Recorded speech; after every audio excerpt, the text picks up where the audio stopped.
America, my name is Osei-Frimpong. I come to you when I come to you, and today I'm going to talk a little bit about libertarianism. You're going to have to get a lot of these things clear in your mind over the next 4 years, because it turns out that the GOP is the party of ideas, and they have a lot of ideas, and unless you can deal with their ideas on their level, their ideas will be better than your vacuousness with respect to our political world.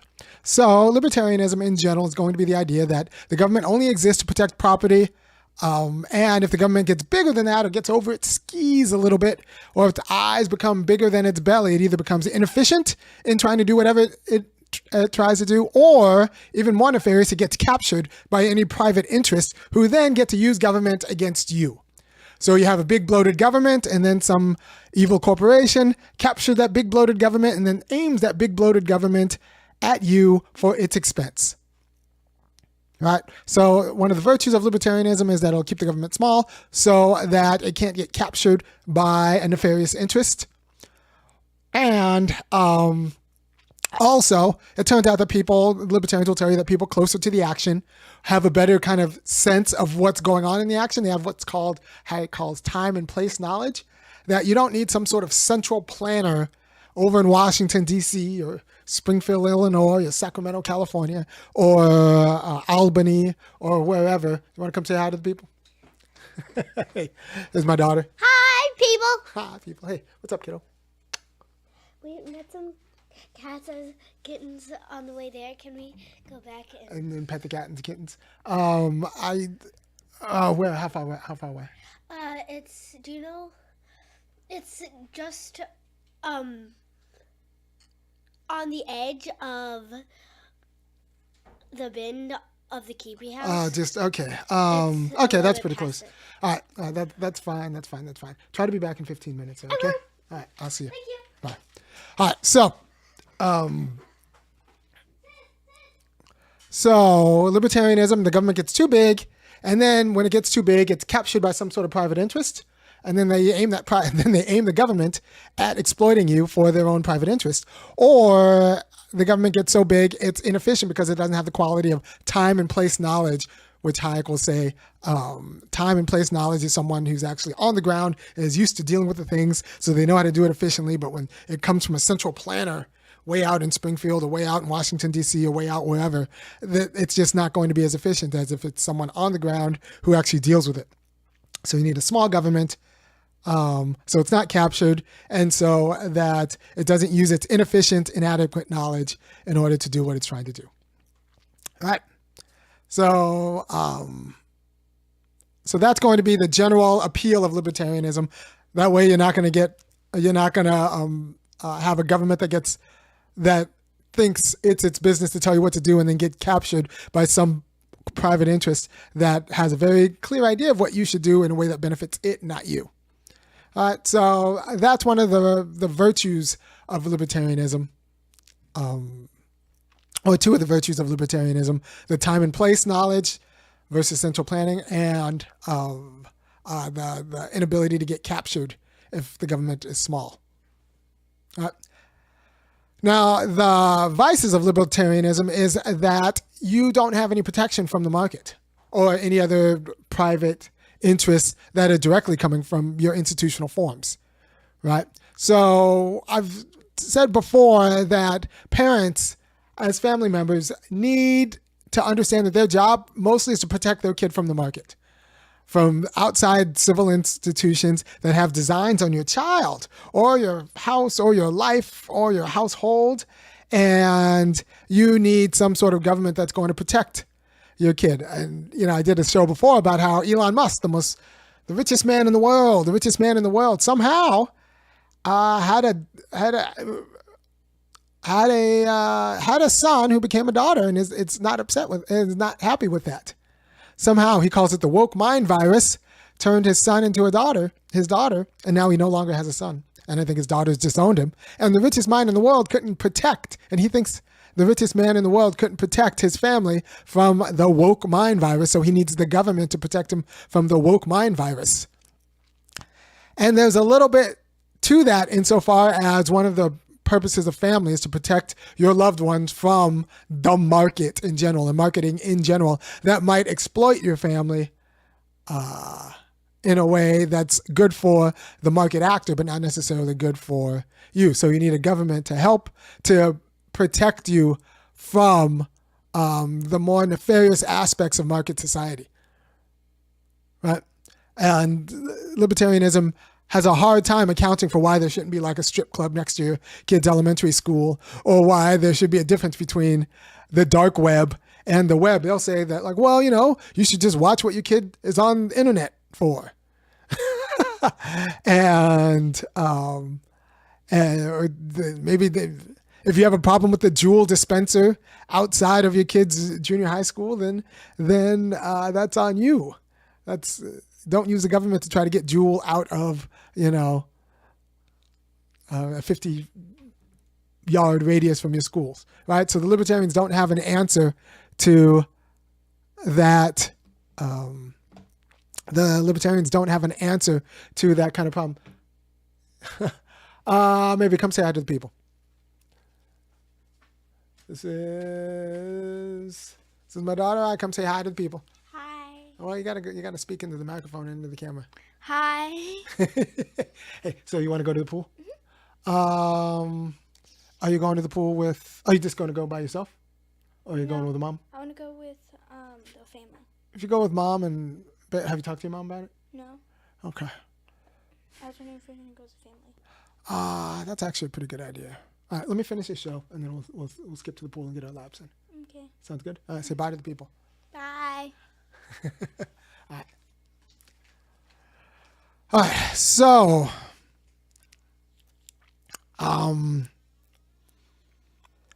the problem with libertarians, the problem with libertarians is that they're going to shrink the government so much that it can't protect your family from market influences, which will, predate on your family and your family's way of life, right? So that's going to be a problem. You want a market that is big enough to secure. You want a government that is big enough to secure your family from market predations, right? So the answer to this is going to be delegated authority, right? So you get rid of the central planning problem by delegating authority to different either market or family actors, non-government actors. And you delegate that authority to them and in a way that you can't really check them except on certain parameters, right? So the government should delegate authority to families for families to do what they do. You can't just say like, well, no government, and then like let the market feed on families. No, you delegate authority to families. So you need to explicitly say that like, no, this is a family right. This idea that my friend had a daughter whose boyfriend's parents got her on birth control somehow. That's ridiculous. You saw my daughters. I would be very upset if somehow I found out that some other parent had the authority to get my kid, get her on birth control. That would be upsetting to me as a parent because that's my authority. So you need the government to delegate authority clearly as family right. And then delegate authority to the market as like, this is what we're going to let the market work out. And so it's a government that's big enough to protect families and churches and market institutions from the predations of each other. But you don't have to worry about it getting captured because it doesn't exert direct authority on those institutions. It delegates authority to those institutions to determine themselves, right? So I don't have to worry about Washington, D.C. telling me what to do with my family because it's delegated authority of my family and over my family to like me as a family member, right? So you get rid of the central planning. You get rid of the central planning concern by delegating authority to non-governmental institutions and delegating that authority in a real way so that those non-governmental institutions can go back and check government power. Right. So once again, One of the virtues of libertarianism is that it concerns that if the government gets too big, a big private entity will take over the government, capture the government, and then use the government to aim the government at you. One of the problems is that your institution still needs protection from the government, from other non-governmental institutions. We need protection from the market, from some of the ravages of the market. Our families need protection. Not just our property holdings. Our businesses need protection. Our families and businesses are two big deals. Even art needs some sort of quality of protection from market influences and, parochial family desires. So these institutions need some sort of protection from the predations of each other, and that government protection needs to be. And that protection needs to be like a government protection, but it doesn't have to be centralized. It can be delegated, right? So the left answer to libertarianism isn't to just expand a central government. It's to expand a government and have that government delegate authority to non-governmental institutions like families, churches, or, whatever, markets, like. So you have a government that protects the predations of one institution from the other along clear parameters and is not centrally planned, but explicitly delegates that families get to decide, family stuff. A libertarian's going to have a hard time being okay with a government big enough to keep, my daughter's girlfriend's or my daughter's boyfriend's parents from getting my daughter birth control. Because that's going to seem like an expansion of the government. It should all just be on the market and the government only exists to protect property. But we need a real left government that actually doesn't have a problem with delegating to me authority over my family. Right? Such that the market doesn't have authority over my family. No, other sort of civil actors don't have authority over my family. No other person's artistic vision or no other person's church has authority over my family. I need the government to delegate to me authority over my family. Does that make sense? I hope it makes sense, right? So the answer to the boogeyman of central authority is saying is admitting that central authority is a problem. You don't want a central authority because central authorities are inefficient and central authorities are easily captured. What you do want is delegated authority. To families, to markets, to churches, to non-governmental institutions, to protect those institutions from predating on each other, but still empowering those institutions to realize the self-determination of the members of those institutions. Right? It's kind of like the answer we came with federalism. All right, so libertarians, if you don't watch out, the socialist libertarians get the idea that you need government intervention, but still call themselves libertarians so that they'll have the government be centrally planned and give out goodies to individuals, give out all sorts of goodies. They'll give out all the goodies. So now all these individuals are no longer dependent on the institutional authorities or institutional forms that we want to uphold. I don't want the government giving my daughter's birth control, without my going around me. That undermines my family. Right? So the socialist libertarians who think, well, how can anybody not like us because we just want to give everybody all of the goodies, don't understand that some goodies should only come from some delegated authorities. And I don't want the government giving to everybody every goodies without that person going through the delegated authority. Right?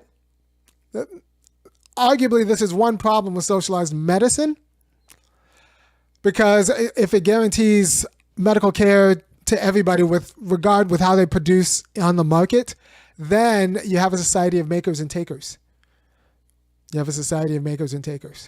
So at least if you get it through the market, you know that anybody who gets medical care has to actually earn it through participating in civil society in a way.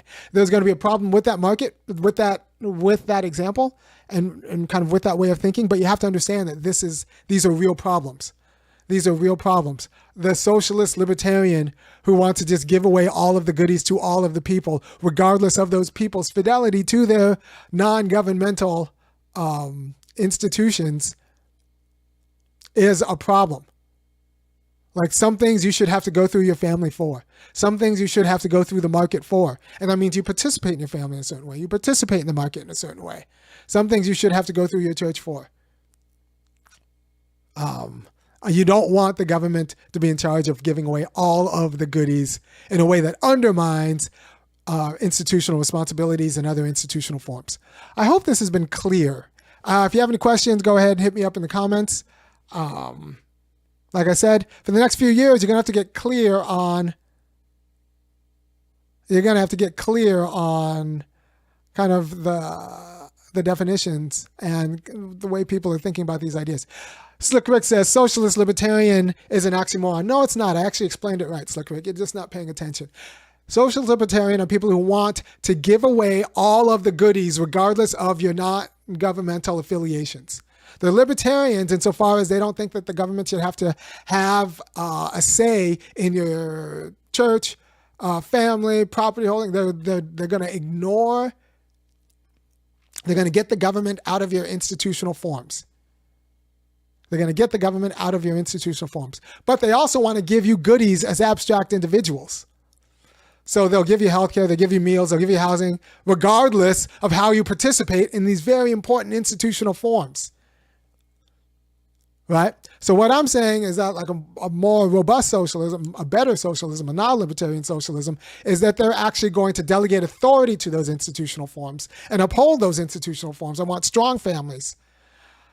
I kind of want a strong faith life. I definitely want a strong market.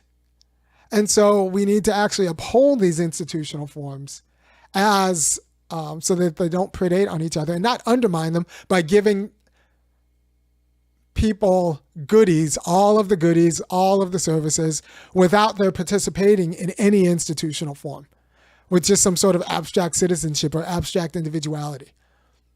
The libertarian socialist will tell you that the government will be able to centrally just give away all of the goodies, regardless of what you do and think and are. And I'm saying that actually a better left government upholds some institutional forms that can be justified as a matter of right, and will delegate authority to those institutional forms. So if you don't want your family to get eaten by the market,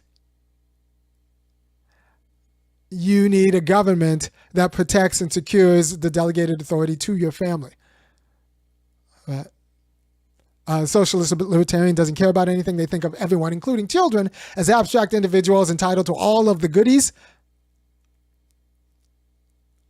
Would you have a problem with sex education for teenagers in high school? I have questions about sex education in teenagers for high school. I was talking to one of my friends about this, and she was like, "Look, the sex education was actually fine, except for they just kept scaring my daughter about human trafficking. So now her daughter is like terrified of human trafficking and is under the assumption that anytime she enters an airport, she will be trafficked, because every unit had something on trafficking. And if you get to them when they're young, they're just going to be distorted. Sex education for teenagers in high school depends on how robust it is. If it's just general, like, I would like the general, like, don't do it. General, don't do it. Or if you're married and do it, these are the protections that you should have. I think I'm okay with that. Just assume that sex is for people who are in a committed marriage, and then given that these are STIs, these are what you have to worry about. This is all that. This is why you shouldn't be promiscuous. This is why these are all of these things. But for the most part, I'm going to handle a lot of that. And honestly, I'm going to get around a lot of that by just keeping my kids really busy. I'm not going to have to worry about too much of it. I'm just going to keep my kids very, very, very, very, very busy, and around people who are also very, very, very, very, very busy. And then This isn't the 90s, so you can't just tell them that sex will like ruin their life. And I'm not one of those people who tell you that having a kid is going to ruin their life. But I think the idea of keeping them very, very, very, very, very busy gets rid of a lot of problems. They'll just be too busy to deal with that. Then they go to college, but they'll still just be very, very, very busy. Have them have goals. So they don't have as much anxiety wrapped around sex as, for example, I did. Now, just keep it basic and kind of glib. And so someone says, I think birth control is important for teenagers. Teenagers are already going to be sexually active anyway, and it stops any unnecessary children from being born. See, I don't think teenagers are not going to be sexually active anyway. Like that's not empirically true, especially with this generation. This generation isn't even having sex. So I wouldn't assume that, kids are just going to be humping around anyway. I think kids without parents are. Kids without daddies are. But I think a healthy bit of, both religious teaching, it's just the idea that like it's a very special quality of knowledge, and it's not the quality of knowledge you want to share with other people, and it might impact how you bond with other people. So like, you don't just want to give it away to give that quality of knowledge of yourself to anybody. So it's actually kind of a special way to being with someone. Like you could talk to someone about that in high school and it'll keep them away from hoeing around. I think for the most part. And I'm such a strong figure in my kid's life that they're gonna just not date losers, right? It's not like I'm some sort of absentee dad. I'm very kind of conscious. So I don't know. I think there are ways to get around this. And I also wouldn't mind my kids just getting married early to the right people and get rid of a lot of this nonsense at the beginning. So, just a little bit of religious teaching. Apparently the Unitarians do sex education very well. So maybe I'll just send them to some sort of Unitarian week. You can tell me in the caps if I have this right. But I've heard from multiple people that whatever the program is for Unitarians, they have a pretty good system.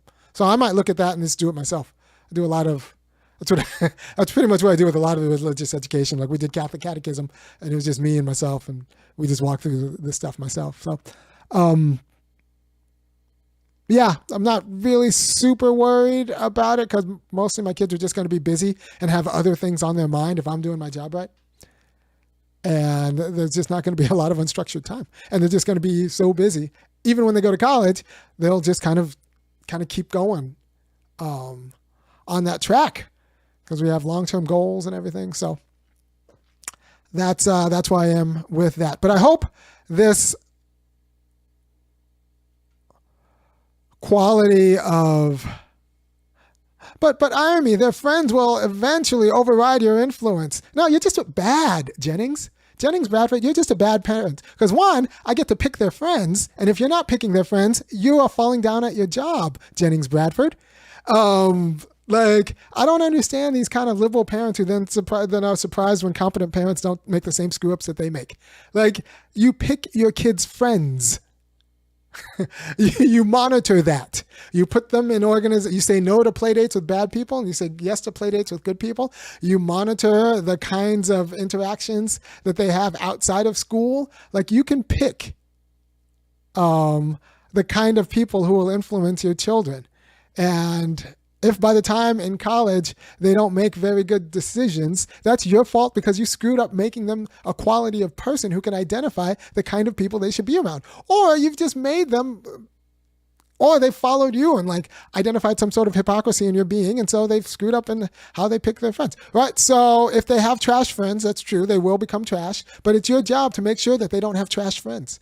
It's your job, Mr. Parent, Jennings Bradford, to make sure that they don't have trash friends. And if you're not up to that job, then you don't know the job of being a parent, which is fine. It's one of the reasons I do this show. It's also one of the reasons you should support this show. It's also one of the reasons you should support this show. It's also one of the reasons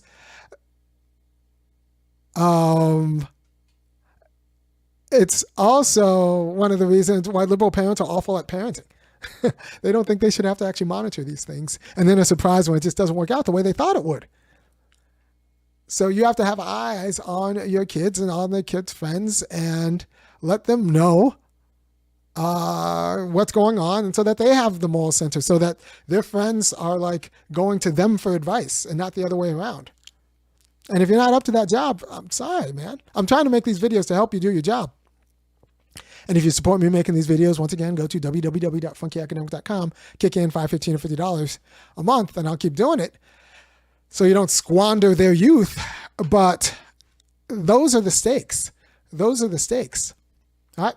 I got to go hit the pool with my kids, get my laps in. For the record, if you don't know, the kids have already, they've practiced their instruments in the morning. We've already ran a sprint mile around the neighborhood. We've already had a soccer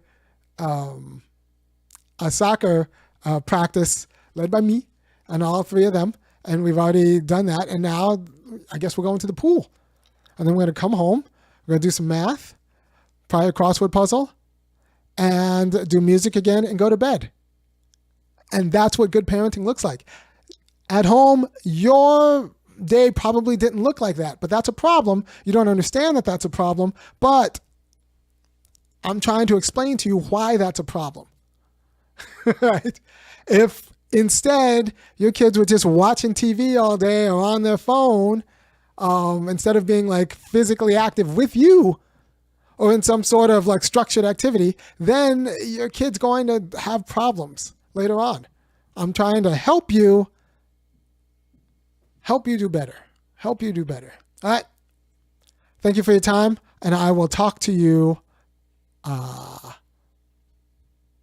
at another time, probably tomorrow. No, tomorrow's Thanksgiving. Maybe not tomorrow, but probably Friday, and we will talk about a different issue.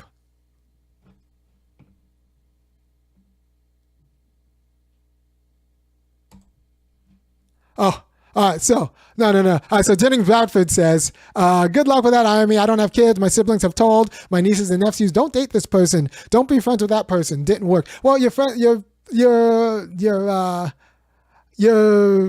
siblings started too late. By the time you have to tell them to like not date that person, it's too late. It's too late. You should have been programming them from like 4, the kind of people they like should spend their time with.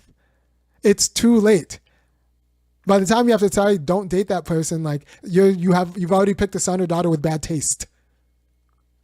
They're already around so many. They're already not attractive enough to, or attracted to the winners, that they're attracted to losers, and you can't tell the difference. Like you've already taken your eye off the ball. All right. So I'm just saying, your siblings screwed it up. You don't have to yet, but it's a whole job and not something you just kind of leave to the market. And something you actually need, in some ways, government help to order, to order. Government help to delegate authority to you as like the head of the family to be able to do. So you need government help. And that's kind of how it circles back into the problems with libertarianism. That doesn't provide, for example, families protection from market influences. Assumes that your property is enough, but your property isn't enough. If Elon Musk couldn't keep his son from turning into his daughter, and he really wanted to, then you, regular person, do not have control of your family from this world. You don't have, like, without some sort of government protection. And this is one of the reasons why the GOP won kind of the trans debate. But that's fodder for another video. All right. Peace.